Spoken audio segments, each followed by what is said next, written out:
Hello friend, welcome to my YouTube channel tech Zahid info में आप लोगों का स्वागत है। आज हम बात करेंगे बिहार ज़मीन सर्वे में क्या क्या पेपर की ज़रूरत है। तो इसके रिगार्डिंग आज हमारा वीडियो बना हुआ है, आप देखें। जैसे कि अगर ज़मीन आपकी खानदानी है, यानी आपके पुरखों से आपके पास चली आ रही है, तो आपको उसका खतियान दिखाना होगा और साथ ही आपको अपनी वंशावली देनी होगी, जिससे यह स्थापित हो सके कि उस ज़मीन पर आपका पुश्तैनी हक है। तो डियर फ्रेंड, ये आपको एक नंबर है। अब इसके बाद हम पॉइंट 2 पे बात करेंगे।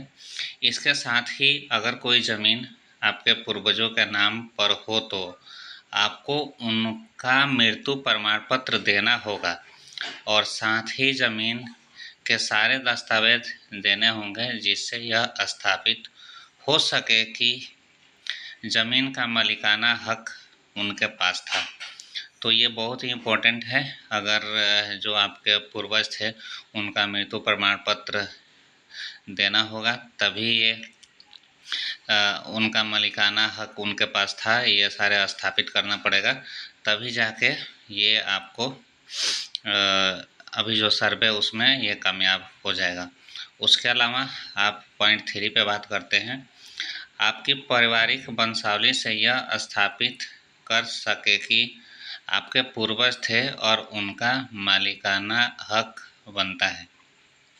मतलब अगर आपकी वंशावली के द्वारा भी हम यह स्थापित कर सकते हैं कि जो हमारे पूर्वज थे उनका मालिकाना हक आपका बनता है, यानी ये वंशावली आपको बनानी पड़ेगी। तो डियर फ्रेंड, वंशावली के लिए आप अपने कर्मचारी से मिल के अपनी वंशावली को तैयार कर सकते हैं, या अगर आपको वो नहीं बना रहे हैं तो आपको अपने ही एक पेपर पे वंशावली अपने आप बना के और उस पर सेल्फ अटेस्ट करके साइन करके आप दे सकते हैं।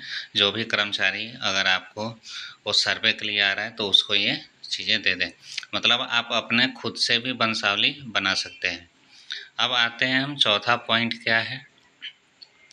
ज़मीन अगर पुश्तैनी न हो और किसी से खरीदी गई हो तो उसको उस रसीद से जुड़े दस्तावेज भी देने होंगे। डियर फ्रेंड, जैसे कि ज़मीन होता है, कुछ पुश्तैनी भी होती है और कुछ ज़मीन बाद में खरीदा भी जाता है, तो ये चीज़ें के लिए आपको दस्तावेज देना पड़ेगा। अब आगे हम चलते हैं। डियर फ्रेंड, 5वां नंबर, अगर ज़मीन पर किसी तरह का कोर्ट केस हुआ हो या किसी पारिवारिक विवाद हुआ हो तो कोर्ट से जो आदेश है उसकी कॉपी भी आपको संबंधित पदाधिकारी को देनी होगी। यानी जो सर्वे करने आएगा उसको यह कॉपी आपको दिखाना पड़ेगा कि कोर्ट के द्वारा जो आपके पक्ष में आया था फैसला वो सही है। तो उससे भी आपका ज़मीन सर्वे होने में काफ़ी मदद मिलेगी और जो सर्वे करने वाला पदाधिकारी होगा वो उस ज़मीन को वैलिड करेगा और वो आपके नाम पे ऑनलाइन आ जाएगी। तो ये 5 पॉइंट है, ये जो मैंने आपको बताया। होप ये बहुत ही आपके लिए फ़ायदेमंद की बातें हैं। ज़मीन के सर्वे से जुड़े दस्तावेज क्या क्या है, ये सारी चीज़ें हम आपको बता रहे हैं कि ज़मीन जब को सर्वे करने के लिए कोई भी कर्मचारी आता है तो आपको क्या क्या प्रूफ देना है, यानी क्या क्या दस्तावेज उसको दिखाना है या देना है, ये बहुत ही महत्वपूर्ण है। क्योंकि उस सारे पॉइंट के बिना वो जो पदाधिकारी आएगा वो सर्वे नहीं कर पाएगा, क्योंकि ये सारी चीज़ें उनके पास होनी चाहिए।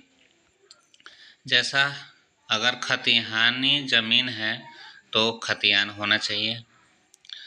अगर ज़मीन खरीदी है तो रजिस्ट्री की रसीद होनी चाहिए, केवाला होना चाहिए और बैनामा होना चाहिए। तो ये 2 पॉइंट है। आगे भी और भी पॉइंट है, इसमें लगभग 5 से 6 पॉइंट है जो आपको ये सारी चीज़ें दिखानी पड़ेगी। तो आइए हम थर्ड पॉइंट पे बात करते हैं कि तीसरा क्या है। ज़मीन के हालिया लगान की रसीद होनी चाहिए, यानी जो आपके पास ज़मीन है उसका अगर आपने टैक्स पे करते हैं, जो कर्मचारी आके हर एक साल वो लगान लेते हैं, तो उसका आपके पास रसीद होना चाहिए। अगर वंशज से ज़मीन प्राप्त की है तो वंशावली होनी चाहिए। अगर हमारे बाप दादाओं की ज़मीन है तो वो हमारे वंशावली के अनुसार वो हमें पूरा होना चाहिए। वंशावली जो है वो सरपंच, वार्ड पार्षद, पंचायत सचिव, अंचल पदाधिकारी से स्वीकृत पर बनेगी। यानी जो वंशावली होती है वो आपके जो सरपंच है, वार्ड पार्षद है, पंचायत सचिव, अंचल पदाधिकारी है, ये सारे बना देंगे आपको। और ये सारी चीज़ें जो है आपको ऑनलाइन आपको सबमिट करना पड़ेगा। जो बिहार सरकार की जो पोर्टल है, जैसे ऑनलाइन आवेदन करने के लिए आपको बिहार सरकार के राजस्व एवं भूमि सुधार विभाग पे आपको पोर्टल पे दिखाना पड़ेगा। तो थैंक यू सो मच मेरे चैनल पे देखने के लिए। तो आप हमारे चैनल को लाइक सब्सक्राइब करना ना भूलें और ज़्यादा से ज़्यादा शेयर करें। Thank you.